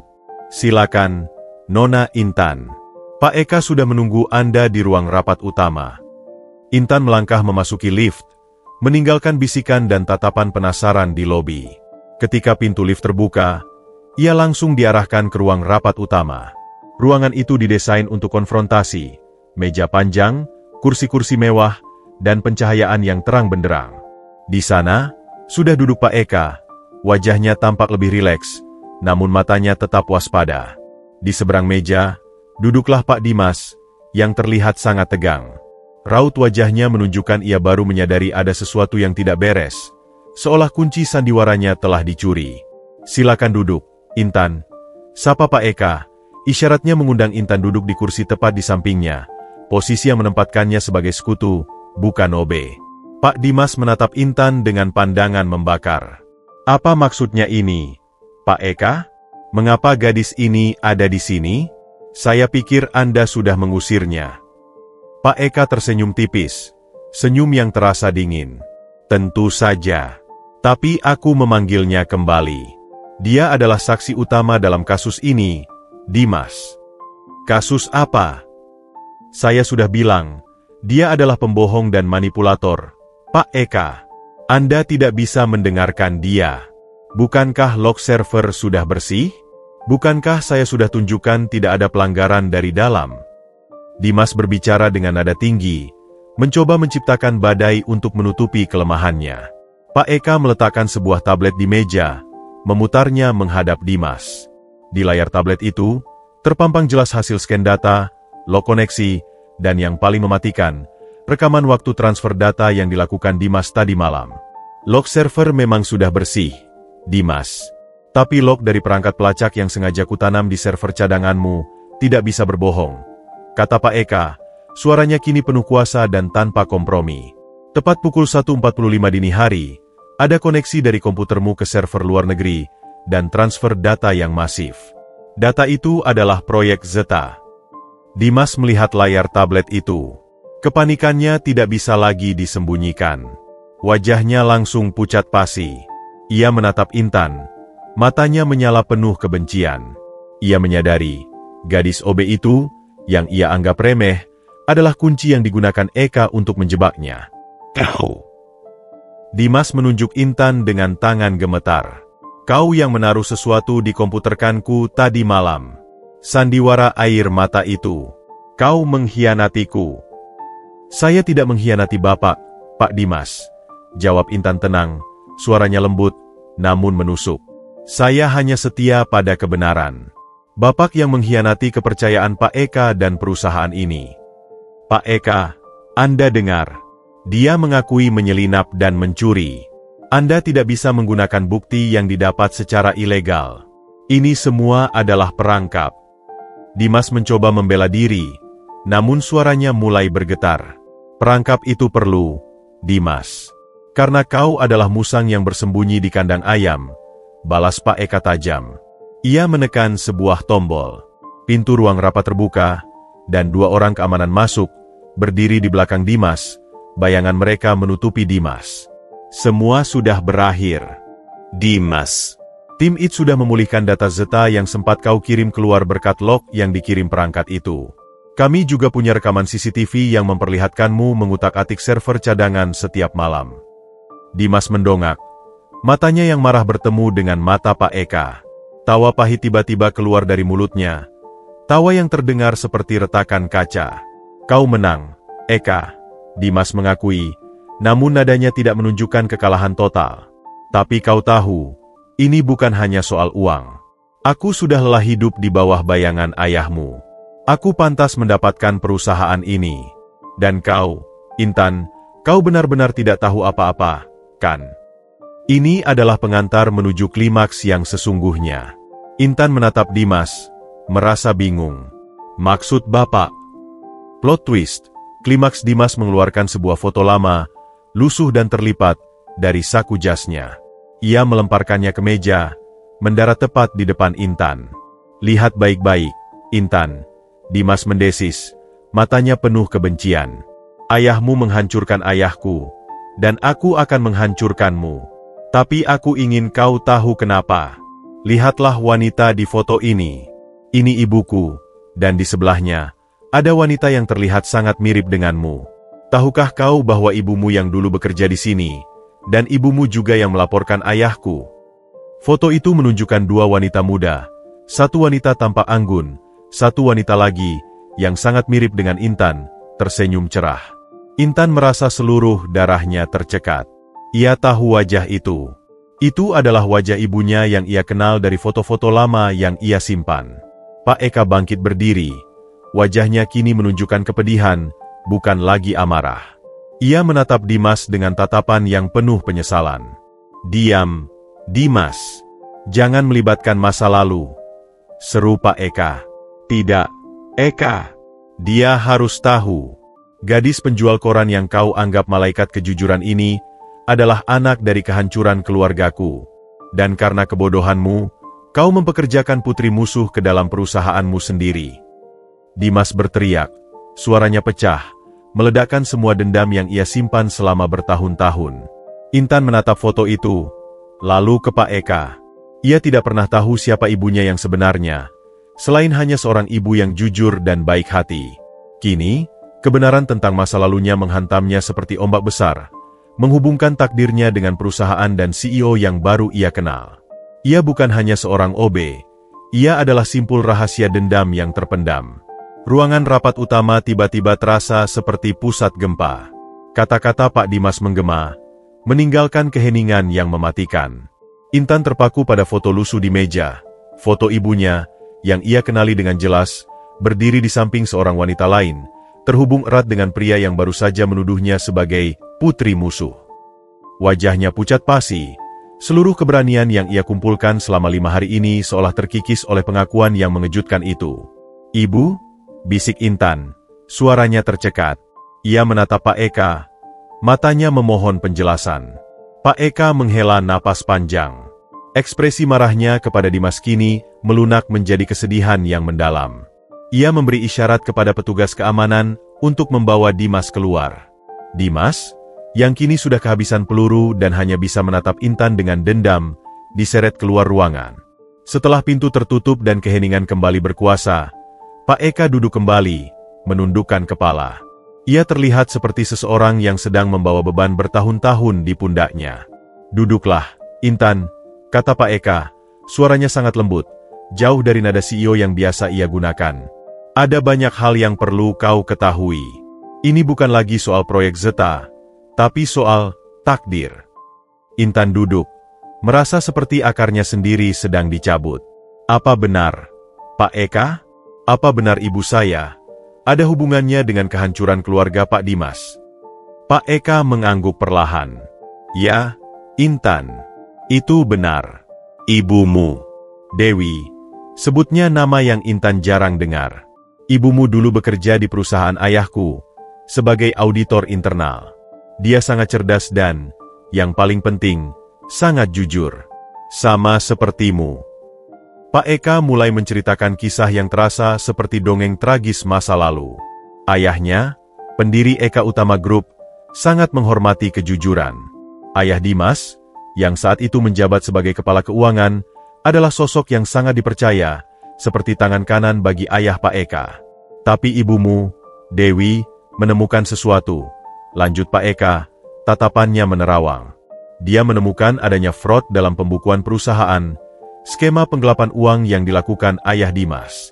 Jumlahnya sangat besar, cukup untuk menghancurkan reputasi dan keuangan perusahaan saat itu." "Ibu saya melaporkannya?" tanya Intan, tenggorokannya tercekat. "Ya, ibumu adalah mercusuar kebenaran. Dia melaporkannya langsung kepada ayahku, memberikan semua bukti keras yang tak terbantahkan. Karena bukti yang diberikan ibumu, ayah Dimas harus ditahan, dan kemudian seluruh asetnya disita untuk mengganti kerugian perusahaan." Intan menyadari, Dimas tidak berbohong soal kehancuran keluarganya. Namun, ada perbedaan besar dalam perspektif. Bagi Dimas, itu adalah pengkhianatan. Bagi perusahaan, itu adalah penegakan keadilan. Ayah Dimas tidak pernah memaafkan ibumu. Dia selalu menganggap ibumu sebagai pengkhianat yang merebut segalanya darinya. Dimas, sebagai anak, tumbuh besar dengan racun dendam itu, jelas Pak Eka. Dimas bekerja di sini bukan untuk karir, tapi untuk balas dendam. Dia ingin menghancurkan proyek Zeta, proyek paling ambisiusku, sebagai balasan atas apa yang terjadi pada ayahnya. Intan menundukkan kepala. Ia kini mengerti kenapa Pak Eka mempekerjakannya, seorang gadis penjual koran, padahal ia tahu perusahaan sedang dilanda krisis. "Lalu, kenapa Bapak mempekerjakan saya? Kenapa Bapak tidak menjauhi saya?" tanya Intan. Suaranya kini penuh kesedihan. Pak Eka menarik napas dalam-dalam. "Saat itu, ayahku sudah meninggal. Aku mengambil alih perusahaan. Aku selalu mendengar cerita tentang ibumu dari ayah. Ia selalu berkata, Dewi adalah orang paling jujur yang pernah kukenal, tapi kita gagal melindunginya.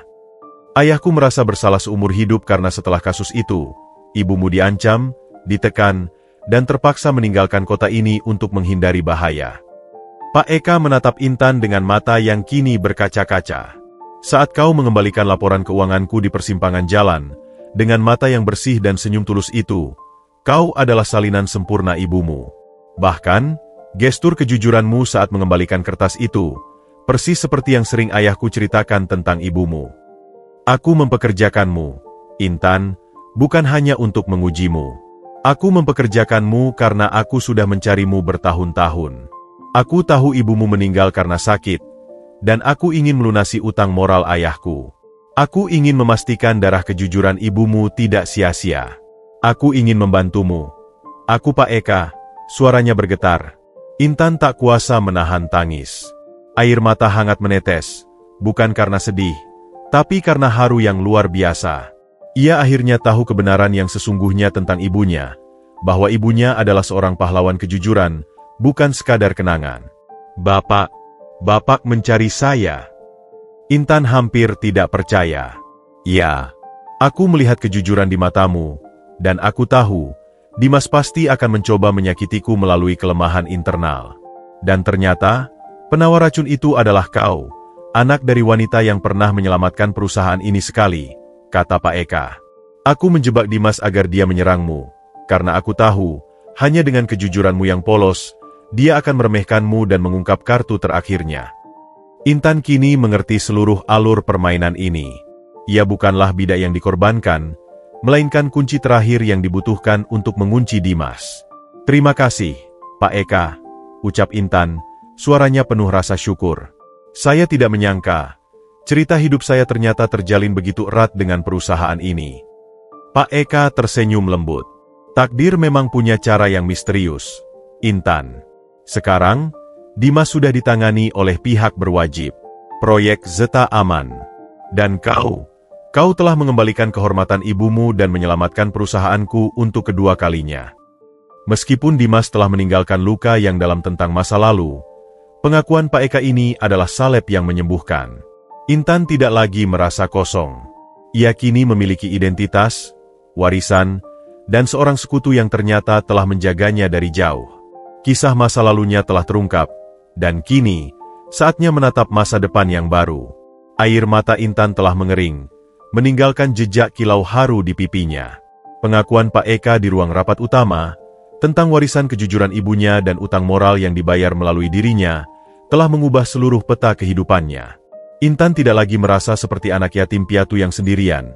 Ia adalah simbol kebenaran yang dihormati, seorang pahlawan tak terduga dalam drama besar perusahaan. Pak Eka mengusap wajahnya, seolah membuang sisa-sisa ketegangan dan masa lalu yang kelam.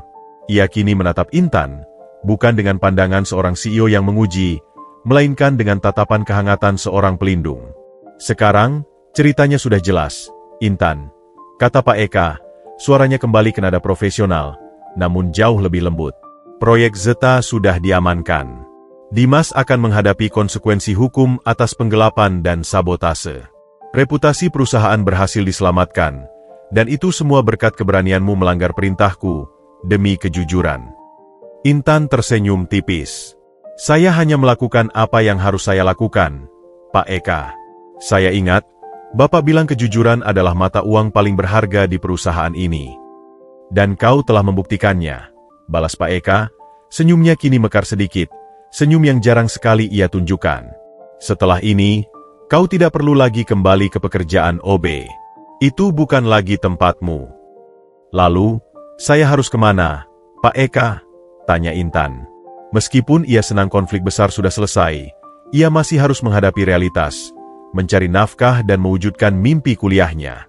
Pak Eka bersandar di kursinya, tangannya menyatu di atas meja. Aku sudah memikirkan ini sejak lama, Intan. Jauh sebelum drama Dimas terjadi. Aku ingin menebus kesalahan ayahku. Aku ingin memastikan Putri Dewi mendapatkan kehidupan yang layak, sesuai dengan integritas ibunya. Ia lalu menyodorkan sebuah amplop lagi, amplop yang berbeda dari amplop pesangon sandiwara kemarin. Amplop itu memiliki lambang resmi Eka Utama Group. Ini bukan gaji. Ini bukan pesangon, jelas Pak Eka. Ini adalah beasiswa penuh Intan Dewi dari Yayasan Eka Utama Group. Beasiswa ini mencakup biaya kuliah penuh di universitas manapun yang kau pilih, biaya hidup bulanan, dan jaminan tempat tinggal yang layak sampai kau lulus. Kau bisa memilih jurusan apa saja, Intan. Apapun yang kau impikan. Mata Intan berkaca-kaca lagi. Mimpinya, yang terasa setinggi langit dan hampir mustahil dijangkau, kini disajikan di hadapannya, nyata dan terjamin. Ini adalah titik balik yang luar biasa, hadiah dari kejujuran yang ia pertahankan mati-matian. Pak Eka, saya tidak tahu harus berkata apa. Intan tercekat, tangannya gemetar saat menerima amplop itu. Ini terlalu banyak. Tidak ada yang terlalu banyak untuk apa yang telah kau lakukan, Intan. Kau telah menyelamatkan nyawa perusahaan ini. Anggap saja ini adalah hakmu, warisan dari keberanian ibumu, tegas Pak Eka. Intan membuka amplop itu, melihat surat resmi beasiswa dengan namanya tertera jelas. Ia melihat ke Pak Eka.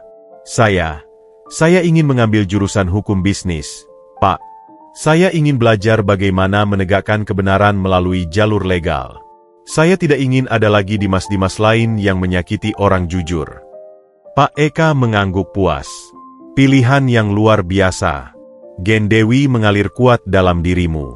Aku akan menunjuk seseorang yang akan membantumu mengurus semua administrasinya. Kau fokuslah pada persiapan kuliahmu. Terima kasih, Pak Eka. Terima kasih. Intan mengulanginya berkali-kali. Kata-kata lain terasa terkunci di tenggorokannya. Rasa syukur itu begitu besar, seolah memenuhi seluruh ruang. Intan, Pak Eka memanggilnya lagi. Mulai sekarang, kau bukan hanya penerima beasiswa. Aku ingin kau tetap terhubung dengan Eka Utama Group. Setelah kau lulus nanti, pintu perusahaan ini akan selalu terbuka lebar untukmu. Mungkin tidak sebagai office girl lagi, ia tersenyum geli. Mungkin sebagai future legal analyst. Intan tertawa kecil. Tawa pertama yang tulus sejak ia menginjakkan kaki di gedung ini. Saya akan berusaha keras, Pak Eka. Saya janji. Mereka menghabiskan sisa waktu itu membicarakan detail beasiswa dan rencana masa depan Intan. Pak Eka menunjukkan sisi humanisnya yang selama ini tersembunyi. Seorang pria yang berhati mulia di balik citra CEO yang dingin. Intan menyadari, Pak Eka bukanlah musuh yang harus diwaspadai, melainkan seorang mentor dan pelindung yang dikirim takdir. Saat Intan berdiri untuk pamit, ia menatap Pak Eka dengan tatapan yang penuh rasa hormat dan kekaguman. Perjalanan 5 hari dari persimpangan yang berdebu hingga ke ruang rapat yang mewah ini telah mengubah segalanya. Ia tidak hanya membongkar konspirasi, tetapi juga menemukan identitasnya, menghormati ingatan ibunya, dan mendapatkan pintu menuju masa depan yang cerah. Intan meninggalkan ruang rapat itu, tidak lagi dengan langkah ragu seorang OB, melainkan dengan langkah pasti seorang mahasiswi masa depan. Amplop beasiswa itu terasa seperti sayap baru yang siap membawanya terbang tinggi.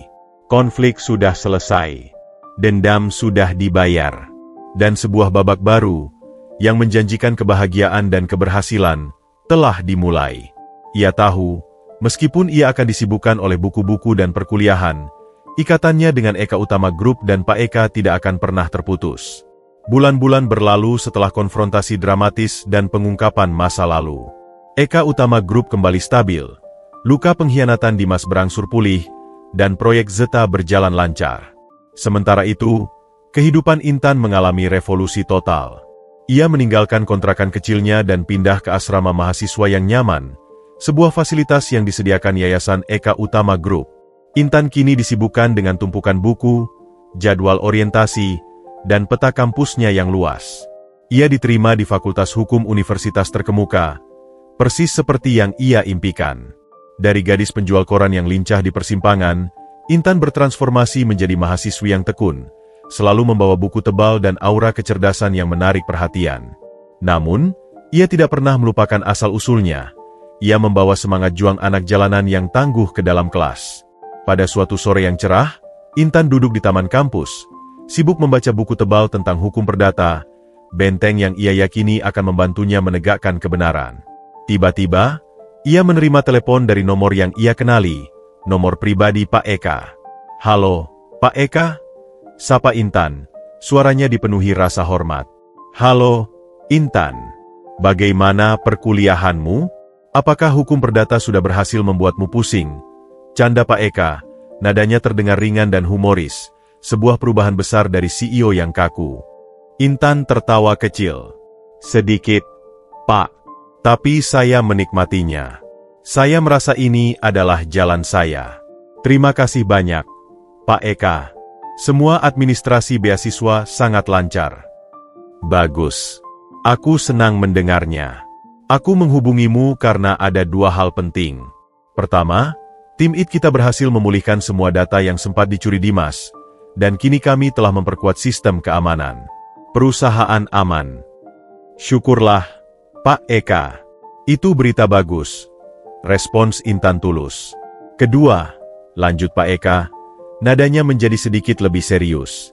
"Aku ingin kau datang ke kantor. Bukan untuk membersihkan, dan bukan untuk rapat formal. Aku ingin kau makan siang bersamaku besok." Intan terkejut. Makan siang pribadi dengan CEO perusahaan besar? Ini terasa seperti babak baru yang tidak pernah ia bayangkan. "Tentu saja, Pak Eka.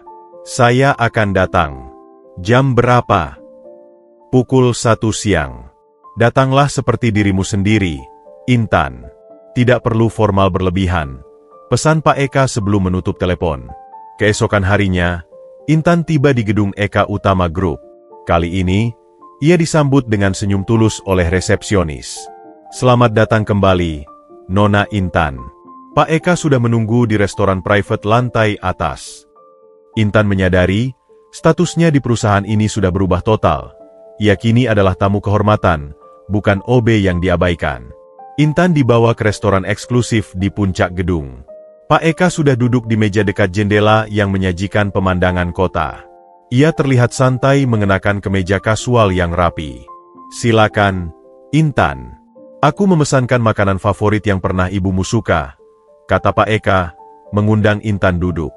Intan terharu. Tindakan kecil Pak Eka yang mengingat detail tentang ibunya terasa seperti angin segar kehangatan. "Terima kasih banyak, Pak Eka. Saya tidak menyangka Bapak akan mengingatnya." "Tentu saja. Ayahku selalu bilang, mengenang kebaikan adalah utang yang harus dibayar lunas," jawab Pak Eka, matanya menatap kota di bawah. Saat mereka makan siang, percakapan mereka mengalir santai, jauh dari urusan bisnis dan konspirasi. Pak Eka bertanya tentang dosen, mata kuliah, dan teman-teman barunya. "Aku melihat kau sudah nyaman di lingkungan barumu, Intan. Kau menemukan tempatmu," kata Pak Eka. "Ya, Pak Eka. Saya bahagia. Beasiswa ini adalah perahu yang membawa saya ke tempat yang tidak pernah saya bayangkan. Tapi, saya tidak pernah lupa dari mana saya berasal. Saya masih sering ke persimpangan itu, hanya untuk melihat dan mengingat," Intan mengakui. Pak Eka mengangguk. "Itu bagus. Jangan pernah lupakan akar kejujuranmu. Itu yang membuatmu berbeda dari yang lain." Kemudian, nada Pak Eka berubah. "Aku ingin bicara soal Dimas, Intan. Bagaimana keadaannya, Pak Eka?" "Dia sudah menjalani proses hukum. Hukuman yang ia dapatkan setimpal. Tapi, aku juga tahu, dendamnya bukan hanya soal uang, tapi juga warisan emosional. Aku tidak ingin benih dendam itu tumbuh lagi di masa depan." Pak Eka mengambil jeda. "Aku sudah berbicara dengan pengacaraku. Aku memutuskan untuk membentuk Yayasan Dewi Kejujuran di bawah naungan Eka Utama Group. Namanya diambil dari nama ibumu." Intan terkejut, terpana oleh kebesaran hati Pak Eka. "Yayasan ibu saya?" "Ya. Tujuan yayasan ini adalah memberikan beasiswa penuh dan modal usaha kepada pemuda dan pemudi yang memiliki rekam jejak kejujuran dan integritas yang tinggi, terlepas dari latar belakang ekonomi mereka," jelas Pak Eka. "Ini adalah monumen abadi untuk ibumu. Dan Intan," Pak Eka menatapnya lurus, "aku ingin kau menjadi duta pertama yayasan ini. Setelah lulus, kau akan menjadi pengawas hukum utamanya." Mendengar tawaran itu, Intan merasa seluruh tubuhnya diselimuti oleh rasa bangga dan haru. Ia tidak hanya mendapatkan beasiswa, ia juga mendapatkan misi hidup untuk menyebarkan nilai yang telah menyelamatkan takdirnya. "Pak Eka, saya merasa terhormat. Ini adalah pembuktian bahwa kejujuran benar-benar memiliki kekuatan," kata Intan, suaranya hampir tidak terdengar karena menahan tangis. "Tentu saja, Intan," jawab Pak Eka, senyumnya kini benar-benar tulus dan hangat. "Kau telah menyelamatkan perusahaanku. Kini, saatnya kita menyelamatkan banyak Intan-Intan lain di luar sana. Kejujuran adalah cahaya yang harus kita jaga." Makan siang itu terasa seperti pesta peluncuran mimpi. Intan bukan hanya mendapatkan janji masa depan yang stabil, tetapi juga peran penting untuk menghidupkan kembali nama ibunya dan prinsip kebenaran. Ia tahu, babak kuliahnya adalah jembatan menuju tanggung jawab besar ini. Ia siap, berkat keberaniannya di 5 hari pertamanya sebagai OB. 3 tahun berlalu. Waktu telah bekerja seperti pemahat ulung, mengubah Intan dari mahasiswi penuh semangat menjadi seorang wanita muda yang cerdas, profesional, dan berintegritas. Ia lulus dengan predikat summa cum laude dari Fakultas Hukum, sebuah pencapaian yang ia dedikasikan sepenuhnya pada ingatan ibunya. Selama masa kuliahnya, Intan tidak pernah terlepas dari Eka Utama Group. Ia aktif sebagai duta Yayasan Dewi Kejujuran, menginspirasi banyak pemuda dengan kisahnya, kisah tentang bagaimana kejujuran, bahkan dari seorang gadis penjual koran, bisa mengalahkan konspirasi dan mengubah takdir. Ia berhasil menjadi jembatan antara dunia perusahaan dan pemuda-pemudi yang membutuhkan kesempatan. Pagi itu, Intan berada di ruangannya sendiri di lantai eksekutif Eka Utama Group. Ruangan itu kecil, namun memiliki jendela yang langsung menghadap ke persimpangan jalan tempat ia dulu berjualan koran. Ia kini adalah legal analis dan kepala pengawas hukum Yayasan Dewi Kejujuran. Meja kerjanya ditata rapi, tidak ada tumpukan koran, melainkan tumpukan berkas dan buku hukum. Hari ini adalah hari pertamanya secara resmi bekerja penuh waktu, dan ia sedang memeriksa draft anggaran untuk penerima beasiswa baru. Tiba-tiba, ada ketukan familiar di pintu. Pak Eka masuk, namun penampilannya jauh berbeda dari CEO kaku yang Intan temui 3 tahun lalu. Pak Eka terlihat lebih santai, aura kedamaian menggantikan ketegangan masa lalu. Nona legal analis. Sapa Pak Eka, senyumnya lebar. Pak Eka. Selamat pagi, Intan berdiri menyambutnya. Rasa hormat yang mendalam selalu menyertai sapaannya. Bagaimana hari pertamamu? Sudah siap memburu para musang baru di perusahaan ini? Tanya Pak Eka, duduk di kursi tamu. Intan tertawa. Saya sudah siap, Pak Eka. Hukum adalah perisai terbaik yang kita miliki. Saya janji, tidak akan ada lagi Dimas yang lolos. Saya akan menjaga monumen yang Bapak bangun untuk ibu saya. Pak Eka mengangguk puas. Aku tidak ragu sedikit pun, Intan. Kau adalah benteng moral perusahaan ini sekarang. Tapi, aku datang bukan untuk urusan pekerjaan. Pak Eka mengambil sebuah kotak kecil bludru berwarna biru tua dari saku jasnya. Jantung Intan mulai berdebar kencang. Iramanya tiba-tiba tidak teratur. Ini terasa seperti plot twist yang jauh lebih pribadi dan mengejutkan. 3 tahun yang lalu, aku melihatmu di persimpangan. Aku mempekerjakanmu untuk menguji kejujuranmu, dan juga untuk melunasi utang masa lalu ayahku. Ujar Pak Eka, suaranya kini kembali pada nada serius, namun hangat. Selama 3 tahun ini, aku melihat bagaimana kau tumbuh, bagaimana kau menghadapi setiap tantangan, dan bagaimana kau memegang teguh prinsip ibumu. Pak Eka membuka kotak bludru itu. Di dalamnya, bercahaya sebuah cincin emas putih dengan berlian sederhana namun elegan. Aku melihat lebih dari sekadar analis hukum yang cerdas, Intan. Aku melihat pasangan hidup. Kau adalah satu-satunya orang yang bisa menyeimbangkan hidupku yang serba tegang dan penuh perhitungan. Keberanian dan ketulusanmu adalah jangkar yang aku butuhkan. Pak Eka menatap Intan. Matanya memancarkan ketulusan yang murni. Aku tidak memintamu menjadi OB. Aku memintamu menjadi pendamping hidupku. Bukan sebagai CEO dan mantan OB, tapi sebagai Eka dan Intan. Maukah kau menikah denganku, Intan? Intan menatap cincin itu, lalu ke wajah Pak Eka. Selama ini, Intan memang menyadari benang merah emosional yang terjalin di antara mereka. Rasa hormat yang berubah menjadi kekaguman, lalu perlahan tumbuh menjadi kasih sayang yang tulus. Pak Eka telah menjadi mentor, pelindung, dan kini, ia menawarkan diri untuk menjadi seluruh dunianya. Air mata Intan menggenang. Namun ini adalah air mata kebahagiaan yang meluap. Kisah hidupnya telah mencapai puncak yang manis. Dari berjualan koran di jalanan, menyelamatkan sebuah perusahaan, mengungkap masa lalu ibunya, hingga kini berdiri di ambang janji pernikahan dengan pria yang awalnya adalah bos dinginnya. Ya, Pak Eka, jawab Intan, suaranya sedikit serak karena haru. Saya mau. Pak Eka tersenyum lebar, cahaya kebahagiaan memancar dari matanya. Ia bangkit, memasangkan cincin itu di jari Intan. Cincin itu berkilau, simbol dari kejujuran yang membawa Intan menuju takdirnya. 6 bulan kemudian, di sebuah pesta pernikahan sederhana namun elegan, Intan dan Eka mengikat janji suci. Seluruh dewan direksi Eka Utama Group hadir, bukan hanya sebagai tamu, tetapi sebagai saksi hidup atas kisah yang tidak biasa ini. Intan, mengenakan gaun putih yang anggun, adalah ratu hari itu. Saat resepsi, Pak Eka meraih tangan Intan, menunjuk ke jendela kaca. Lihatlah, Intan, bisik Pak Eka, suaranya penuh cinta. Persimpangan itu adalah awal kita. Semua orang di sana hanya melihat seorang gadis penjual koran, tapi aku melihat jiwa yang langka. Aku tidak mencari sekretaris cantik, aku mencari partner yang berani mengatakan kebenaran. Kau telah memberikan itu, dan jauh lebih banyak. Intan membalas genggaman tangan Pak Eka. Dan Bapak telah memberikan saya segalanya, Pak Eka. Mimpi, kehormatan, dan cinta. Saya berjanji, cahaya kejujuran Ibu akan selalu menjadi fondasi rumah tangga kita.